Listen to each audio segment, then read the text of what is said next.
The Gormenghast Trilogy by Mervyn Peake. Book 1. Titus Groan. Prunesquallor's Kneecap.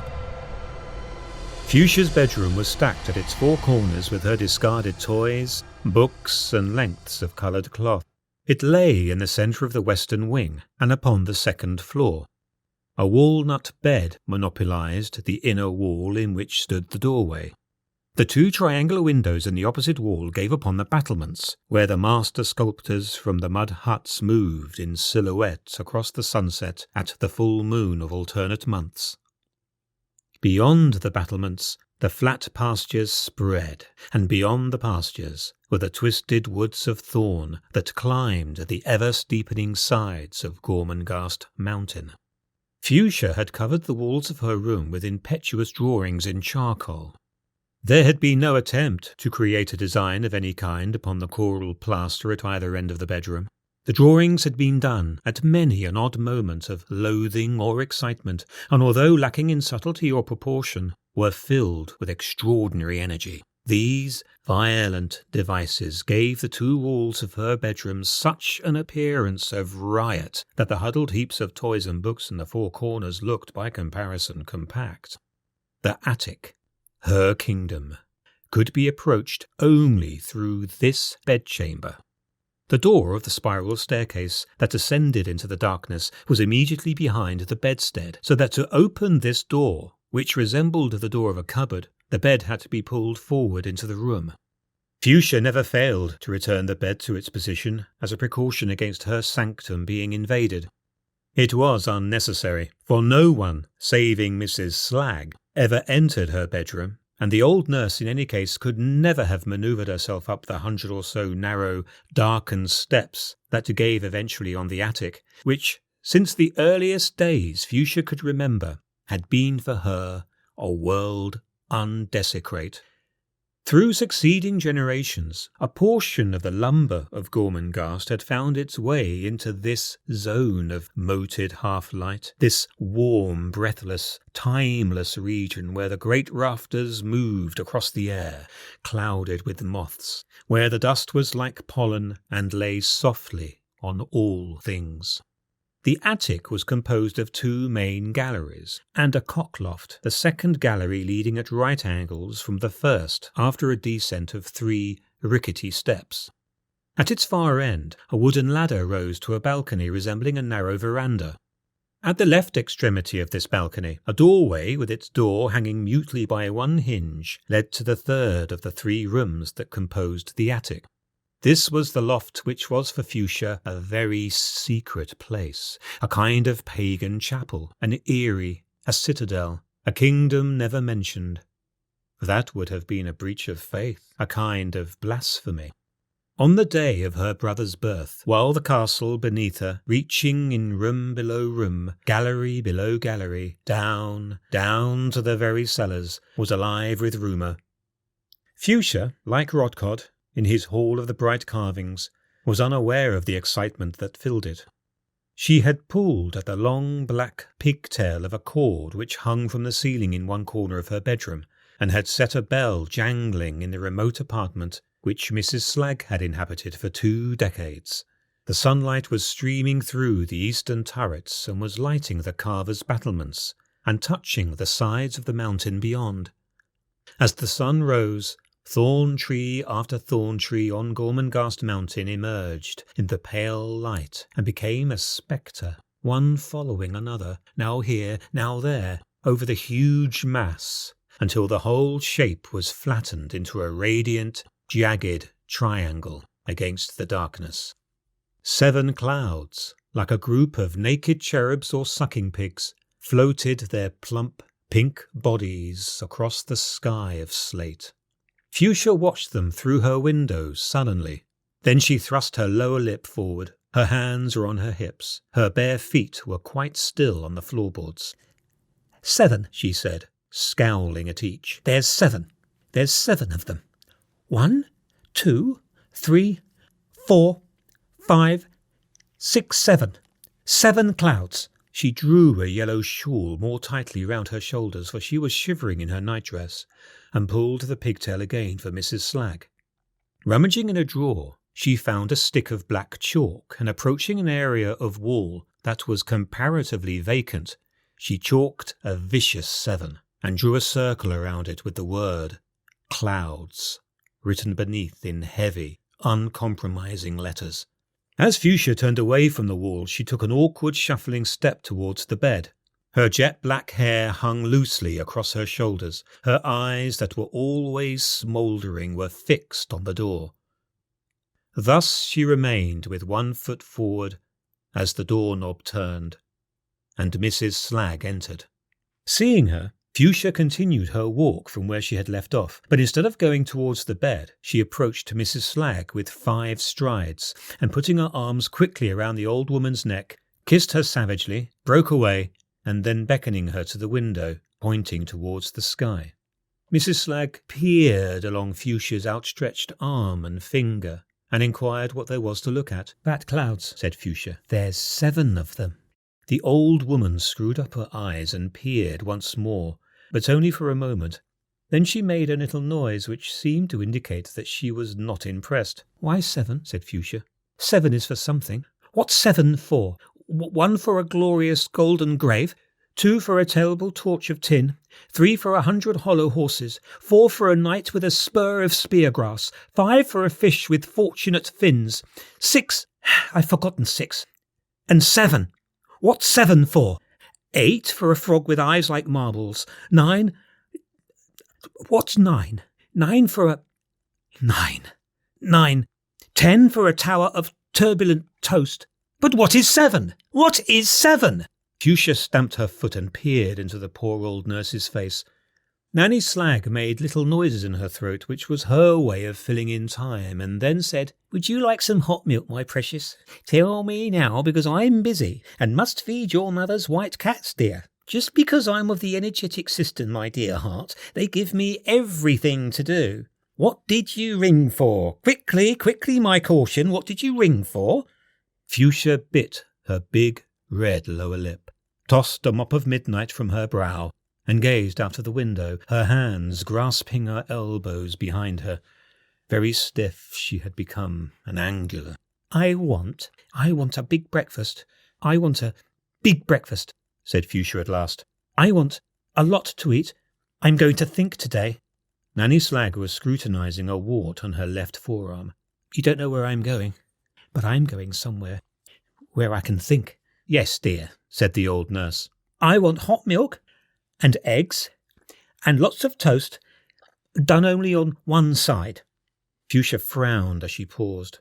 "And I want a bag of apples to take along with me for the whole of the day, for I get hungry when I think." "Yes, dear," said Mrs. Slagg again, pulling a loose thread from the hem of Fuchsia's skirt. "Put some more on the fire, my caution, and I'll bring your breakfast and make your bed for you, though I'm not very well." Fuchsia descended suddenly upon the old nurse again, and kissing her cheek, released her from the room, closing the door on her retreating figure with a crash that echoed down the gloomy corridors. As soon as the door had closed, Fuchsia leapt at her bed, and diving between the blankets head first, wriggled her way to the far end, where from all appearances she became engaged in a life-and-death struggle with some ambushed monster. The heavings of the bedclothes ended as suddenly as they had begun, and she emerged with a pair of long woolen stockings, which she must have kicked off during the night. Sitting on her pillow, she began putting them on in a series of heaves, twisting with difficulty at a very late stage the heel of each from the front to the back. "I won't see anybody today," she said to herself. "No, not anybody at all. I will go to my secret room and think things over." She smiled a smile to herself. It was sly, but it was so childishly sly that it was lovable. Her lips, big and well-formed, and extraordinarily mature, curled up like plump petals, and showed beneath them her white teeth. As soon as she had smiled, her face altered again, and the petulant expression, peregrine to her features, took control. Her black eyebrows were drawn together. Her dressing became interrupted between the addition of each garment by dance movements of her own invention. There was nothing elegant in these attitudes which she flung herself, standing sometimes for a dozen of seconds at a time in some extraordinary position of balance. Her eyes would become glazed like her mother's, and an expression of abstract calm would for an instant defy the natural concentration of her face. Finally, her blood-red dress, absolutely shapeless, was pulled over her head. It fitted nowhere except where a green cord was knotted at her waist. She appeared rather to inhabit than to wear her clothes. Meanwhile, Mrs. Slagg had not only prepared the breakfast for Fuchsia in her own little room, but was on the way back with the loaded tray shaking in her hands. As she turned a corner of the corridor, she was brought to a clattering standstill by the sudden appearance of Dr. Prunesquallor, who, also halting with great suddenness, avoided a collision. Well, if it isn't dear Mrs. Slagg. How very dramatic, said the doctor, his long hands clasped before him at his chin, his high-pitched laugh creaking along the timber ceiling of the passage. His spectacles held in either lens the minute reflection of Nanny Slagg. The old nurse had never really approved of Dr. Prunesquallor. It was true that he belonged to Gormenghast as much as the tower itself. He was no intruder, but somehow in Mrs. Slagg's eyes he was definitely wrong. He was not her idea of a doctor in the first place, although she could never have argued why, nor could she pin her dislike down to any other cause. Nanny Slagg found it very difficult to marshal her thoughts at the best of times, but when they became tied up with her emotions, she became quite helpless. What she felt, but had never analysed, was that Dr. Prunesquallor rather played down to her and even in an obtuse way made fun of her. She had never thought this, but her bones knew of it. She gazed up at the shock-headed man before her and wondered why he never brushed his hair.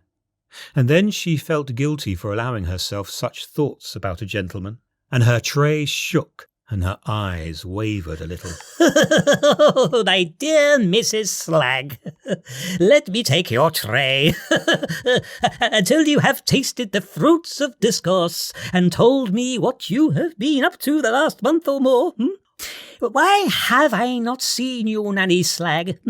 Why have my ears not heard your footfall on the stairs and your voice at nightfall calling? Her ladyship don't want me any more, sir, said Nanny Slagg, looking up at the doctor reproachfully. I am kept in the west wing now, sir. So that's it, is it? Said Dr. Prunesquallor, removing the loaded tray from Nanny Slagg and lowering both it and himself at the same time to the floor of the long passage. He sat there on his heels with the tray at his side and peered up at the old lady, who gazed in a frightened way at his eyes swimming hugely beneath his magnifying spectacles. So you are kept in the west wing. So that's it. Dr. Prunesquallor, with his forefinger and thumb, stroked his chin in a profound manner and frowned magnificently. It is the word kept, my dear Mrs. Slagg, that galls me. Are you an animal, Mrs. Slagg? I repeat, are you an animal? As he said this, he rose halfway to his feet, and with his neck stretched forward, repeated his question a third time. Poor Nanny Slagg was too frightened to be able to give her answer to the query. The doctor sank back on his heels. I will answer my own question, Mrs. Slagg. I have known you for some time. For, shall we say, a decade. It is true we have never plumbed the depths of sorcery together, nor argued the meaning of existence, but it is enough for me to say that I have known you for a considerable time, and that you are no animal whatsoever.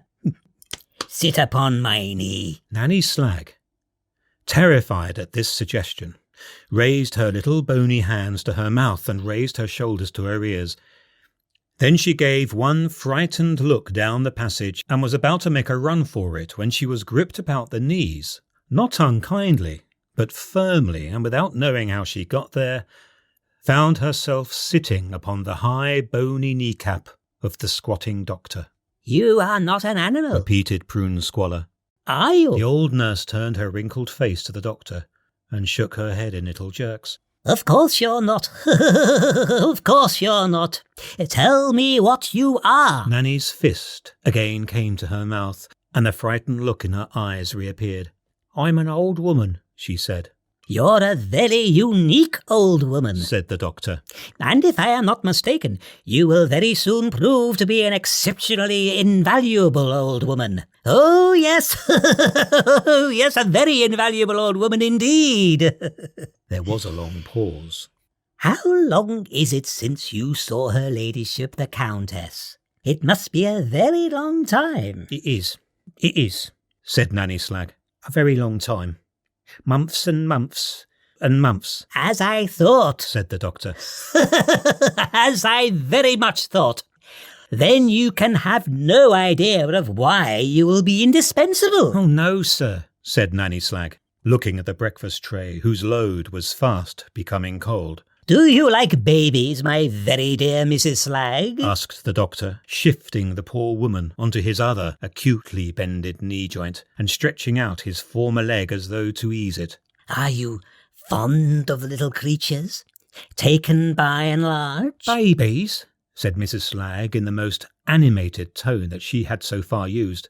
"I could eat the little darlings, sir. I could eat 'em up." "Quite," said Dr. Prunesquallor. "Quite so, my good woman. You could eat them up. That will be unnecessary. In fact, it would be positively injurious, my dear Mrs. Slagg, and especially under the circumstances about which I must now enlighten you. A child will be placed in your keeping. Do not devour him, Nanny Slagg. It is for you to bring him up. That is true. But there will be no need for you to swallow him first.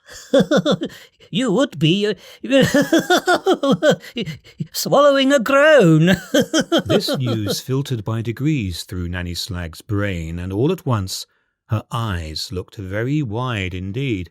"Oh, no, sir." Yes, sir," replied the physician. "Although the Countess has of late banished you from her presence, yet, Nanny Slagg, you will of necessity be restored. Be restored to a very important state. Sometime today, if I am not much mistaken, my wide-eyed Nanny Slagg, I shall be delivering a brand new crown. Do you remember when I delivered the Countess of Lady Fuchsia?" Nanny Slagg began to shake all over, and a tear ran down her cheek as she clasped her hands between her knees, very nearly overbalancing from her precarious perch. "I can remember every little thing, sir. Every little thing. Who would have thought?" "Exactly," interrupted Dr. Prunesquallor. "Who would have thought? But I must be going. I must dislodge you, Nanny Slagg, from my patella. But tell me, did you know nothing of her ladyship's condition?" "Oh, sir," said the old lady, biting her knuckle and shifting her gaze. Nothing. No one ever tells me anything." "Yet all the duties will devolve on you," said Dr. Prunesquallor. "although you will doubtless enjoy yourself. There is no doubt at all about that, is there?" "Oh, sir, another baby after all this time. Oh, I could smack him already." "Him?" queried the doctor. "You are very sure of the gender, my dear Mrs. Slagg." "Oh, yes, sir. It's a him, sir. Oh, what a blessing that it is. They will let me have him, sir. They will let me, won't they?" "They have no choice," said the doctor somewhat too briskly for a gentleman, and he smiled a wide, inane smile, his thin nose pointing straight at Mrs. Slagg. His grey hayrick of hair removed itself from the wall. "What of my Fuchsia? Has she an inkling?" "Oh, no, not an inkling, sir. Bless her, she hardly ever leaves her room except at night, sir. She don't know nothing, sir, and never talks to no one but me." The doctor, removing Nanny Slagg from his knee, rose to his feet. "The rest of Gormenghast talks of nothing else, but the western wing is in darkness. Very, very, very strange. The child's nurse and the child's sister are in darkness, but not for long. By all that's enlightened, very much not so." "Sir?" queried Nanny Slagg as the doctor was about to move away. "What?" said Dr. Prunesquallor, scrutinising his fingernails. "What is it, my dear Mrs. Slagg? Be quick." How is she, sir? How is her ladyship?" "Tough as bear moth," said Prunesquallor, and was around the corner in an instant, and Nanny Slagg, with her mouth and eyes wide open, could as she lifted up the cold tray, hear his feet in a far passage tapping an elegant tattoo as he moved, like a bird, towards the bedroom of the Countess of Groan. As Mrs. Slagg knocked at Fuchsia's door, her heart was beating very fast. It was always a long time before she realised the import of whatever she were told, and it was only now that the full measure of what the doctor had divulged was having its effect.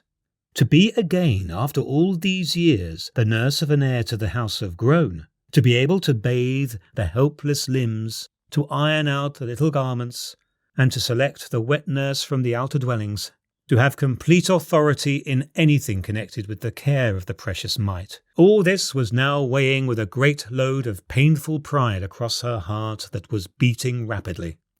So overpowered was she by the emotion that she had knocked twice before she noticed that there was a note pinned upon the outside of the door.